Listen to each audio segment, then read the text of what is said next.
തരത്തിൽ വൈജ്ഞാനിക ഉത്ഥാനത്തിന്റെ 100 കാലങ്ങൾ പിന്നിട്ട് കൂടുതൽ ഉയർന്ന ആകാശങ്ങളിലേക്കാണ് സമസ്തയുടെ വിദ്യാഭ്യാസ വളർച്ച വികസിക്കുന്നത്.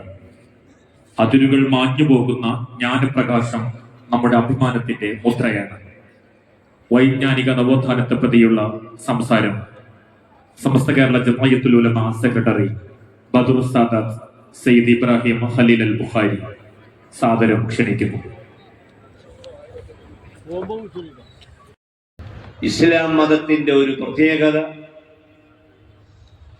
നല്ലതാണെന്ന് സ്ഥിരപ്പെട്ട കാര്യങ്ങൾ ഒരാൾക്ക് പതിവായി ചെയ്യാം. ഇമാം നവവിയുടെ അൽ അദ്കാർ, ആ അൽ അദ്കാറിൽ നമുക്ക് ദിക്റുകളെ പറ്റിയുള്ള പഠനങ്ങളും ചർച്ചകളും കാണാം.